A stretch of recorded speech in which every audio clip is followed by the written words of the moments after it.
안녕하세요. 12월 16일 매식경 시작하도록 하겠습니다. 자, 오늘 또 어제 장이 어땠는지 한번 볼까요? 자, 첫 기사입니다. 동학개미 코스피 2700 돌파해 주요. 계속 나오죠, 여러분. 2700. 3000이 갈 거냐 말 거냐. 유례 없는 사례. 내년 기업 실적도 개선될 거. 자, 지금 계속 매스컴에서 이렇게 계속 이런 얘기들 나오고 있잖아요. 그러니까 이럴 때 굉장히 좀 조심을 해야 돼요. 여러분들이 혹시나 지금 만약에 공부를 하는 측면이나 아니면 그냥 뭐 나도 한번 경험해보자 뭐 이런 측면으로 여러분들도 할 수 있잖아요. 그러니까 이럴 때일수록 굉장히 좀 조심하고 리스크를 좀 줄이는 투자 전략으로 가는 게 좋아요. 제 얘기가 무슨 얘기인지 나중에 좀 알 수도 있을 거예요. 자, 봅시다. 코스피가 10년간의 정체를 벗어나 2700선을 돌파할 수 있는 주역은 개인 투자자라는 분석이 나왔다. 자, 뭐 이렇게 해서 토론회에서 이렇게 나왔는데 김 센터장은 개인이 사면 상투라는 속설이 있는데 올해는 외국인과 기관의 매도에도 개인이 주가를 끌어올린 이례적인 해라며 그간 주식 투자 열풍은 고점 부근에서 나타났지만 올해는 바닥에서 주식 비중을 늘렸던 유일한 사례이며 오래 기다리면 벌 수 있다는 집단적 성공의 경험이 중요하다고 강조했대요. 이거 어디 센터장님이에요? 신영증권 리서치 센터장님. 이분 의견이 아무튼 이런 거래요. 그리고 김 센터장님은 개인 투자자들의 실질 자금 유입 규모는 약 84조 원에 이를 것으로 추정됐고, 자, 그는 주식형 펀드 열풍이 일었던 2005년부터 약 4년간 증시 유입된 자금이 96조 원이다. 그러니까 뭐냐면 예전에 05년도 뭐 요때 사실 4년 동안 증시 유입했던 자금과 지금 몰렸던 자금이 비슷한 규모라는 거예요. 그러니까 굉장히 올해 지금 자금이 많이 몰렸다. 내년에는 기업 이익이 증가할 것으로 전망했다. 김 센터장은 내년도 거시적인 지표들과 기업 실적은 올해보다 좋아질 가능성이 크다며 내년에는 기업 순이익이 올해 전망치보다 이렇게 뭐 전망한다. 다만 국내 증시는 조정을 피할 수 없을 것으로 봤대요. 왜? 너무 많이 올랐으니까. 자, 그래서 그린 뉴딜, ESG 분야에 투자를 주목해야 된다고 했다. 뭐 이런 얘기들이 나왔네요. 한번 보세요. 자, 근데 제가 혹시나 제 생각도 한번 말씀드릴게요. 이제는 제가 여러분한테 방향성을 알려드리고 우리가 지식을 지금 어떻게 보면 습득을 하고 이러한 것들도 하지만 이러한 것들은 제가 제 생각을 얘기해도 될 것 같아요. 일단 제가 개인적으로 제 견해를 한번 사견을 얘기해 보자면 지금 제가 여러분들한테 뭐 투자를 하건 뭘 하건 저는 무조건 해보라고 하는 주의예요. 약간 왜 경험을 쌓아야 되니까 내가 10만 원이 됐든 뭐 삼성전자 지금 7만 원으로 올랐지만 내가 10만 원이 생겨서 그 두 주를 사보는 것이 여러분들 굉장히 경제 공부를 함에 있어서 굉장히 중요한 거고 자본시장에서 내가 직접적으로 내 돈을 투자하면은 관심을 가질 수밖에 없기 때문에 그러한 것들이 사려는 공부라고 저는 생각을 한다는 거예요. 근데 중요한 건 뭐냐면 자, 이런 기사를 볼 때 여러분들이 앞으로 취업을 해서도 마찬가지고 재테크를 할 때도 이제 마찬가지겠죠. 이 매스컴이라는 건 굉장히 여러분 무서운 거예요, 지금. 자, 이런 미디어에서 이런 것들이 나오면 전혀 투자를 하지 않았던 사람들도 우리가 관심을 가질 수밖에 없어요. 그래서 직장인 투자자들도 굉장히 지금 많이 생긴 거고 20대 투자자들도 굉장히 많이 생긴 이유 중에 하나가 지금 매스컴이 엄청나게 다 발달돼 있잖아요. 그러니까 이게 옆에서 누가 한 번씩 찔러보는 경우가 될 수도 있는 거예요. 근데 지금 현재와 같이 이런 이 센터장님이 얘기한 것과 같이 물론 이분이 저보다 더 잘 알겠죠. 근데 중요한 것은 뭐냐면 각 기관의 역할들이 있죠. 증권회사는 증권회사에서 당연히 주식에 대한 매입 자금을 높여야 되겠죠.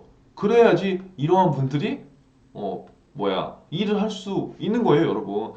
예를 들어서 냉정하게 은행이라는 기관, 그 다음에 뭐 증권사라는 기관, 보험사라는 기관, 각 기관을 위해서 일을 할 수밖에 없어요. 그렇기 때문에 우리가 이러한 것들을 고지고대로는 해석을 할 필요는 없다. 나의 견해를 갖고 이런 것들을 해석할 수 있는 힘을 길러야 되는데 자 지금 뭐 개인이 사면 상투라는 속설이 있다고 해서 이분 같은 경우는 이렇게 얘기를 했지만 저는 반대적으로 지금의 이러한 그 주가 흐름이 저는 약간의 거품이라고 저는 개인적으로 생각이 들어요. 그 이유는 현재 주가가 지금 올라가고 있는 방향성은 당연히 올라가고 있는데 그것들이 왜 올랐는지에 대한 이유를 나름대로 우리가 생각해 볼 필요가 있다는 거죠. 주가가 오르기 위한 이런 조건들 굉장히 많잖아요. 뭐 경기가 좋아서 올라갈 수도 있고 기업의 이익이 좋아서 올라갈 수도 있고 뭐 많은 이유들이 많은데 지금 현 상황을 봤을 때는 여러분들 뭐 때문에 주가가 오른 것 같아요? 그러니까 이런 것들을 우리가 이제 생각해 볼 필요 있다는 거예요. 이게 여러분들 나의 생각, 나의 견해, 나의 논리가 이제 되는 거거든요. 정답은 정확하게 없는 거예요. 그럼 예를 들어서 이렇게 보는 거죠. 주가라는 거는 일단 경기를 선반영하는 건데 지금 현재 경기 상태가 어떤가를 보는 거예요. 근데 지금 현재는 지금 코로나 때문에 경쟁이 좋지 않지만 그럼 앞으로 선반영된 주가의 흐름인 거냐? 그것들을 여러분들 한번 판단해 봤으면 좋겠어요. 그리고 두 번째, 지금 코로나가 이렇게 많이 이슈가 있는데 지금 주가 상승의 원인이나 이제 이슈 보고서 이제 그런 것들을 보면 백신이 개발된다고 해서 모른다? 물론 그렇게 될 수도 될 수도 있지만 기업의 미래 가치를 보고 투자하는 사람들이 훨씬 더 많을 수도 있다는 거죠. 그럼 이유는 백신에 대해서 그런 개발 호재 때문에 앞으로의 긍정적 영향을 줄 거다. 그런 이유도 있고, 뭐 미 대선 이슈도 그렇고, 이런 것들도 있다는 거죠. 그리고 중요한 건, 자, 어떻게 됐던 간에 기업의 실적이 안 좋아도 주가가 오르는 케이스 상당히 많아요. 그렇죠? 왜? 외인과 기관이 그 주식을 사게 되면. 근데 그러한 주식들이 우리나라는 상당히 많을 수밖에 없다는 거죠. 그래서 여지껏 우리나라의 주식시장을 좌지우지했던 외국인들과 기관들, 그 다음에 지금 현재 개인들이 있는데 개미들이 현재 여지껏은 그 외국인과 기관들을 이길 수는 없었죠. 근데 그게 이번에 뒤집어진 거잖아요. 그럼 왜 뒤집어졌는지 이게 제가 봤을 때 굉장히 중요한 거예요. 수요와 공급. 자, 지금 현재 굉장히 유동성이 풍부한 시장이죠. 제가 이것들은 계속해서 유동성이 풍부하다고 여러분들한테 분명히 얘기를 했잖아요. 그럼 유동성이 풍부한 건데 왜 풍부한 거냐? 자, 첫 번째, 저금리 이슈로 들 수 있죠. 금리 자체가 낮다. 금리 자체가 낮기 때문에 사람들이 이러한 유동성이 그 풍부한 시장에서 언제든지 내가 쓸 수 있는 자금들을 마련해야 되기 때문에 그 중에 하나가 주식시장으로 판단할 수 있다는 거죠. 근데 그게 그렇기 때문에 제가 이게 말씀드린 거는 수요가 늘을 수밖에 없었다는 거예요. 두 번째, 부동산 시장에서 우리나라는 지금 굉장히 규제를 하고 있었죠. 그럼 많은 투자자들이 부동산에 대해서 자금을 갖고 있었는데 그 부동산 자금이 지금 주식으로도 많이 흘러갔다는 거예요. 그래서 제가 어제도 말씀드렸지만 부동산에 대한 규제가 하나둘씩 풀리면 이 주식에 있는 자금들이 아마 빠른 속도로 다시 회전될 가능성이 큽니다. 그럼 결국 이것도 어떻게 보면 수요에 대한 이런 측면으로도 해석할 수 있죠. 그 다음에 환율에 대한 리스크, 환율에 대한 그 생각. 일단 환율 자체가 지금 환율 가치가 하락했기 때문에 지금 그 외국에 있는 자금들이 지금 많이 상대적으로 신흥국들의 자금을 많이 갖고 오는 이러한 이슈도 있는 거예요. 그래서 주가라는 거는 정확하게 제가 봤을 때는 어떤 한 요소 때문에 절대 이렇게 되는 건 아니지만 결국 중요한 거는 펀더멘탈, 그 기업의 펀더멘탈이나 그 나라의 펀더멘탈 전체적인 것들을 보고 그 안에서 여러분들이 우리가 이제 투자를 하는 건데 중요한 건 제가 봤을 때 정말 이렇게까지 될 지금 기업의 가치인가? 물론 코스피 지수지만 그 중에서도 시장을 선도하는 몇 개의 특별 주들은 분명히 있지만 전체적인 방향성은 떻게 보면 약간 거품이 껴있을 수도 있다는 게 제 개인적인 사견이에요. 이건 어디까지 여러분들 그냥 참고만 해주시고 한번 여러분들 스스로 이런 이유들을 한번 생각해 보시면 좋을 것 같아요. 그래서 정답은 없어요. 제 얘기를 반대로 해서 그 논리를 만들면 되는 거거든요. 그러니까 우리가 중요한 건 이 시장에 대해서 내가 어떻게 해석하는가 그것을 나의 논리대로 만들면 되는 거예요. 제가 뭐 이걸 좀 길게 했는데 한번 여러분 생각해 보시라고요. 이런 것들이 만약에 면접에 나온다. 그럼 나 어떻게 도대체 대답을 할 것인가? 자, 은행권 인사 조직 개편 시작했다. 바꾸고 자르고 변화이고. 그래서 인사가 지금 인사청조서 막 일어나고 있어서 자, 결국은 한번 보세요. 음, 인사가 많다는 거는 뭔가 변화를 주고 있다는 거예요. 그리고 조직이 개편됐다는 거는 또 새로운 변화를 주고자 한다는 거예요. 그래서 결국 뭐다? 현재 은행권도 그냥 이대로 가면 안 된다는 것을 인지했기 때문에 어떤 조직적인 측면, 그 다음에 인사, 고비용에 있는 이런 좀 높은 직급에 있는 분들을 빨리빨리 내보내고자 할 수밖에 없다. 그거 한번 보시면 될 것 같고. 여기 바로 또 나오잖아요. 3년치 급여에 9천만 원 더. 여러분 3년치 급여에 9천만 원 더면 이거 굉장히 큰 거예요. 예. 그러니까 명예퇴직을 예를 들어서 안 좋다고만 생각할 게 아니라 우리가 냉정하게 생각해 보자는 거죠. 이건 은행권뿐만이 아니라 어떤 기업도 이제 똑같아요. 이제 우리가 취업을 했으면 나가야 돼. 퇴직을 해야 돼. 근데 퇴직을 해야 되는데 이 명예퇴직금이라는 게 상당히 많아요, 여러분. 3년치 급여가 얼마예요, 여러분? 엄청 크죠. 여기 만 54세 이상 3년치인데 이게 여러분 일반 기업에서 내가 만약에 명예퇴직금이 없는 회사에 다녔다면 이런 것들 여러분 누릴 수 있나요? 없어요. 그러니까 그냥 이러한 이슈들이 나왔을 때 아, 너 사람 자르네. 비전 없네. 물론 그렇게 생각할 수도 있지만 냉정하게 그렇게 비전 있고 그렇게 엄청나게 직원들만을 위한 회사는 제가 봤을 땐 그렇게 존재할 수 없다. 그럼 우리는 현 시점에서 냉정하게 이러한 것들을 생각해보고 그나마 내가 좋은 조건을 찾는다면 그게 어딜지 그리고 이러한 것들이 나한테 왜 좋은지 그리고 내가 이것들을 위해서 내가 어떻게 노력해야 되는지 그런 것들을 생각해보면 좋을 것 같아요. 신한 국민 하나 뭐 우리은행 다 지금 명예퇴직금 협상한다는 거예요. 자, 임금 36개월치면 여러분 적지 않은 금액입니다. 정말. 적어도 연봉 1억씩은 넘겠죠, 당연히.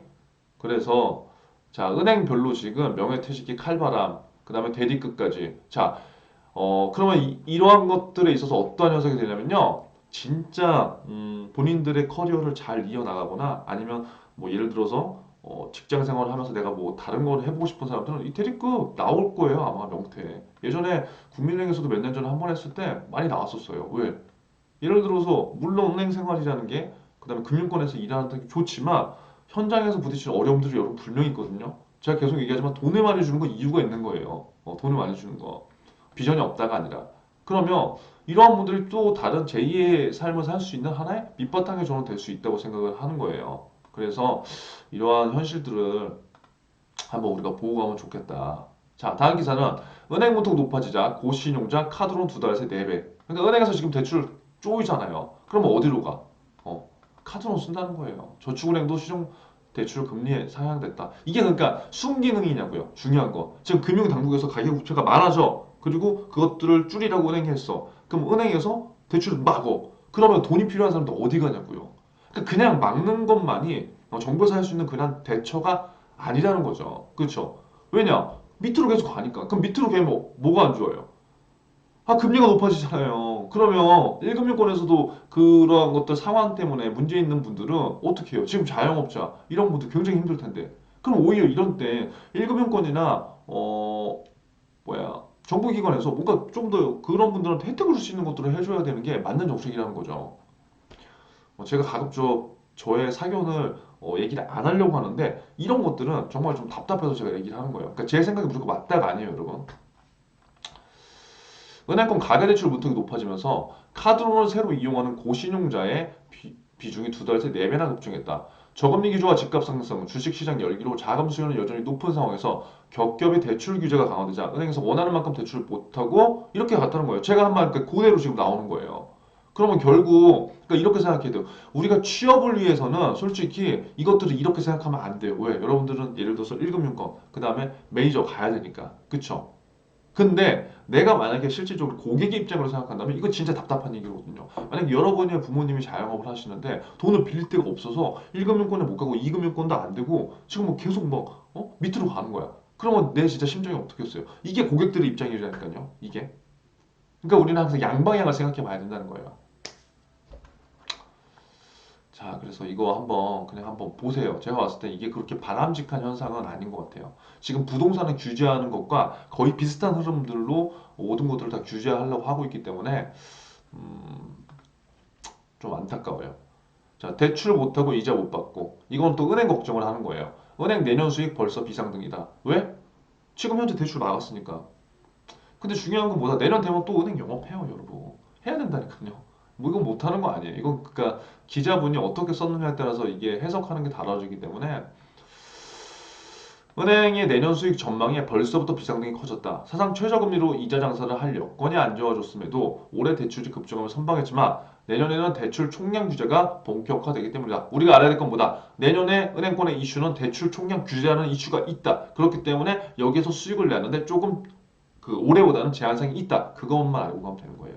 자, 내년 3월 말 자영업자 중소기업 원리금 상환 유예 종료로 후폭풍이 예상되며 사모펀드 사태로 비이자 부분의 활로 모색도 어려운 실정이다. 뭐다 결론은 뭐다? 지금 굉장히 비이자 낼 수 있는 구멍들이 은행이 없다. 그래서 뭐에 지금 관심을 갖는 거예요? 디지털 글로벌. 그래서 관심을 가질 수밖에 없는 거예요. 자, 15일 금융권에 따르면 은행들은 최근 가계대출 취급을 잇따라 중단하고 있다. 다 안 한다고 했죠, 제가? 시중은행 한 리스크 담당 부행장은 충당금을 쌓아 놓았지만 내년 3월 자영업자 등의 원리금 납부 유예 정책이 끝나면 어떤 후폭풍이 있을지 가늠하기 어렵다. 그래서 결국 이러한 것들은 뭐다? 어, 은행에서 비이자를 내야 되는데 지금 많은 그 여건들로 비이자를 낼 수 있는 활로가 별로 없기 때문에 지금 그런 것들을 고민하고 있고 제가 어제 말씀드린 그래서 반가주장수가 지금 많이 관심을 갖고 있는데 그러한 것들에 대한 부분도 여러분들이 하나씩 찾아보시면 좋을 것 같습니다. 자, 아무쪼록 오늘도 화이팅 하시고요. 요즘 또 출석 체크를 잘 안 하는 인원들이 있는데 하세요. 계속해서 해야 됩니다. 자, 오늘 하루도 화이팅!